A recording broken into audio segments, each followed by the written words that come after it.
Un design revu, une nouvelle identité, une expérience enfin repensée et une intelligence vendue comme révolutionnaire, est-ce que ce sera suffisant ? Je suis un énorme fan d'Apple, mais paradoxalement, ça me fait toujours grave plaisir de tester ce que fait Samsung. C'est deux entreprises avec une approche fondamentalement différente de la technologie. L'une fermée et centrée design, l'autre ouverte et centrée technique, et personnellement, j'avoue que jusque-là, je considérais Apple plus juste dans l'expérience qu'ils proposaient. Le truc, c'est que je viens de passer une semaine à utiliser le Galaxy S25 Ultra comme mon smartphone personnel à la place de mon iPhone, et j'en suis plus si certain. Et il faut qu'on en parle. Vous regardez Nightech, c'est Thomas, et aujourd'hui il faut qu'on parle du Galaxy S25 Ultra, tout de suite après un mot de notre sponsor, Spigen.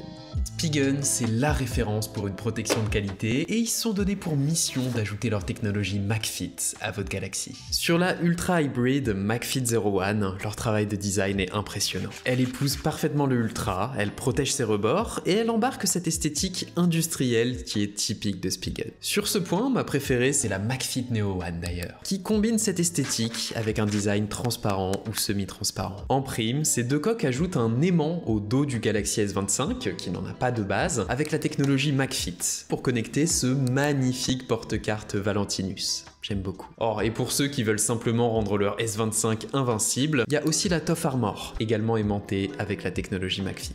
Oh, et Spigen, c'est également les excellents verres trempés Glaster, super faciles à installer avec leur guide. Même pour moi, c'est parfait à chaque fois. Comme toujours, Spigen, c'est la référence pour protéger votre Galaxy S, alors n'hésitez pas à checker en utilisant mon lien en description. Merci à Spigen de continuer à soutenir notre petite chaîne, et on revient à la vidéo.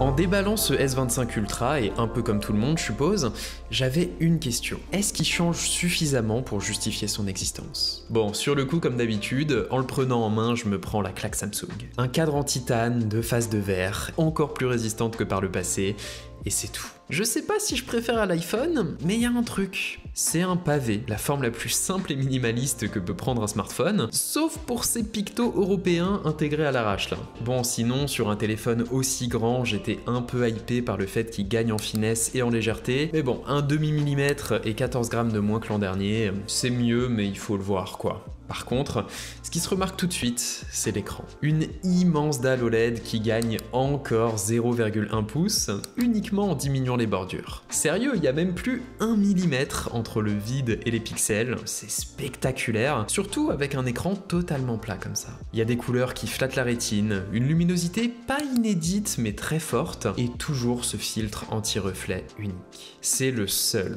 qui réussit à éliminer en grande partie les reflets, sans créer l'effet de grain, vous savez, qu'on voit souvent sur les écrans mat. Même si vous regardez le téléphone comme ça, de loin, dans ma main, on voit vraiment que c'est comme s'il n'y avait pas de surface de verre entre moi et mon contenu. C'est saisissant et j'aimerais vraiment que ça arrive sur iPhone. Et ouais, en commençant à tout setup, j'ai bien compris que la nouvelle puce Snapdragon 8 Elite n'est pas là pour rigoler non plus. Par rapport à la génération précédente, on parle bel et bien d'un bond de 40% en matière de performance, toute catégorie. Alors oui, tout est super fluide, tout s'ouvre instantanément, tout reste en mémoire sans trop de problèmes, et on n'a même plus la légère montée en température des précédents modèles. Snapdragon reprend la main.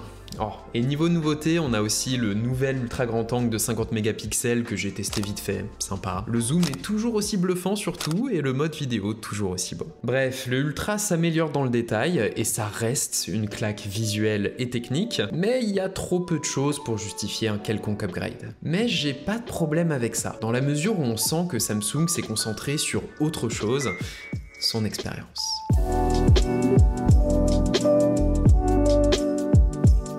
Bon, une fois passé la découverte, en commençant à utiliser normalement le Ultra, il y a 3 choses qui m'ont marqué. L'interface, l'écosystème et les nouvelles fonctions contextuelles. Bon, niveau interface, rien d'étonnant, vu que la grosse nouveauté cette année, c'est One UI 7. Il s'agit d'une jolie refonte esthétique de la version Samsung d'Android.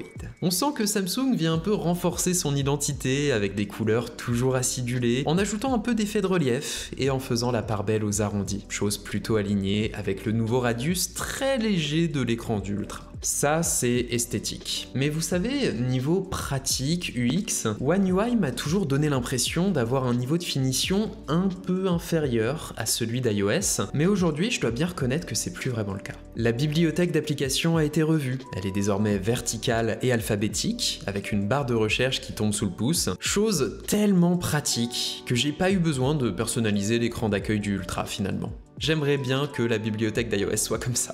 Les réglages aussi, ils m'ont souvent paru bordéliques sous Android, là c'est irréprochable. C'est succinct, organisé par section logique, bien traduit et illustré, rien à dire. Le nouveau centre de contrôle est parfait aussi. Il est distinct des notifications, comme sur iOS, mieux rangé, avec la gestion du vibreur et du dark mode au bon endroit. C'est cool. Franchement, c'est propre, c'est simple, Samsung a bien poli son interface, et même chose pour son écosystème.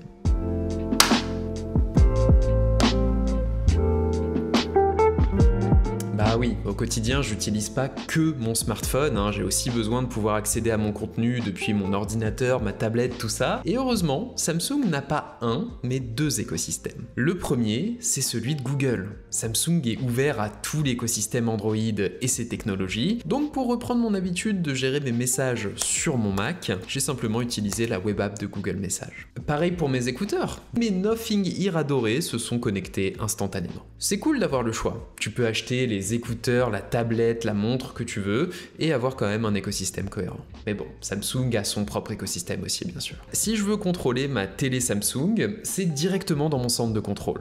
Un tap et boum, j'ai ma télécommande. Ma machine à laver, pareil. SmartThings est là, je lance le lavage et j'ai une notification quand elle a fini. Et bien sûr, les classiques, l'appairage instantané des écouteurs et de tous les accessoires Galaxy. QuickShare, l'équivalent d'AirDrop, mais qui fonctionne systématiquement, tout ça.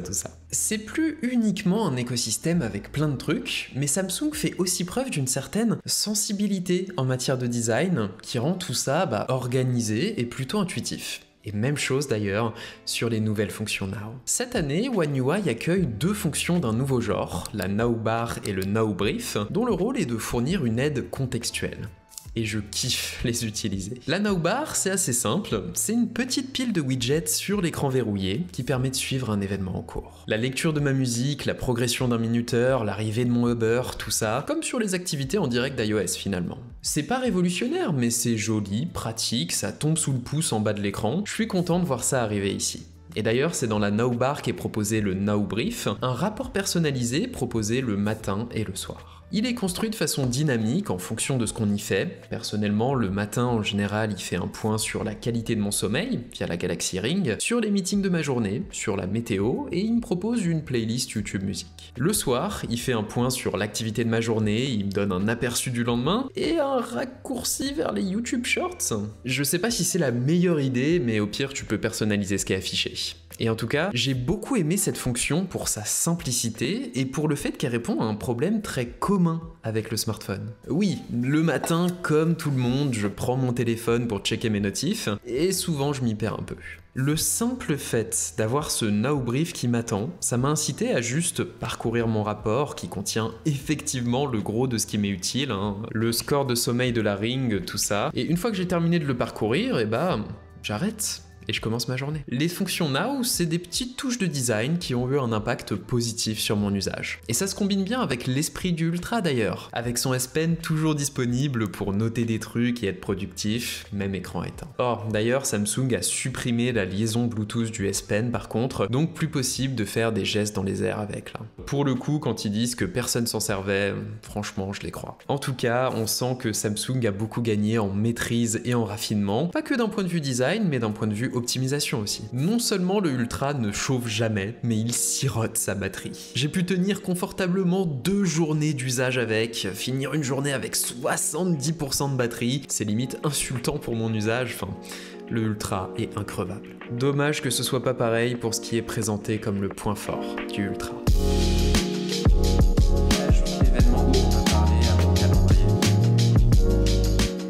Moi, on m'a parlé des iPhones, de smartphones IA capables de me comprendre et d'effectuer des actions pour moi, donc j'ai poussé un peu mon usage pour effectivement tester, et ça souffle le chaud et le froid, clairement. Alors le chaud déjà, j'ai pu créer mes propres emojis, c'est con mais c'est drôle. Il y a l'assistant vocal Gemini, effectivement capable de répondre à n'importe quelle question, c'est une encyclopédie interactive, j'adore. Il y a la recherche naturelle dans les photos et les réglages, je décris ce que je veux, l'IA le trouve, sympa. Et entouré pour chercher, la fonction qui me manque le plus sur iOS en ce moment. Et la partie photo. Déjà, il faut admettre que la retouche photo par IA de Samsung et Google est une des meilleures du genre. L'espèce de gomme magique pour effacer des éléments, c'est de la magie noire. Et le montage vidéo automatique à partir d'une sélection de clips, c'est top parce que c'est une partie IA appliquée à des fonctions. Je sais quand me servir de chacun de ces outils et comme ils sont relativement fiables, j'ai effectivement envie de m'en servir.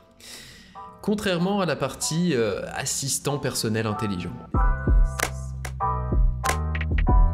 Bah ouais, la grosse nouveauté du S25 Ultra, c'est que Gemini devait être capable d'exécuter des actions pour moi. Genre aller chercher des infos sur internet pour les noter dans mon calendrier. Pour l'instant, seules les applications de Samsung et Google sont compatibles, et pas sur toutes les fonctions, mais même là, à un moment, je voulais trouver un nouveau restaurant dans mon quartier, donc plutôt que d'ouvrir Google Maps et de le chercher moi-même, je me suis dit que j'allais demander à l'IA de me créer une note avec les 10 meilleurs restaurants autour de moi. Un truc assez simple, tu vas chercher des infos sur Google Maps et tu les mets dans une note. Et il m'a bien créé une note. Avec marqué restaurant 1, restaurant 2, restaurant 3. Alors oui, vous allez me dire que j'aurais pu mieux le formuler, c'est vrai, mais quand on me vend un assistant capable de me comprendre, on peut pas derrière me dire que c'est moi qui l'utilise mal. C'est le problème du smartphone en 2025. Samsung, mais aussi Apple, Google et compagnie, ne font en fait que poser les fondations du iPhone, et c'est très bien, mais pour leur image, il serait bon que leur communication soit davantage alignée avec cette réalité. Et justement, ce qui m'a marqué dans cette expérience, c'est qu'aujourd'hui, les forces et les faiblesses de Samsung et Apple sont un peu les mêmes. Du matos de qualité, une partie intelligence clairement en voie de développement, et surtout une expérience maîtrisée et soignée.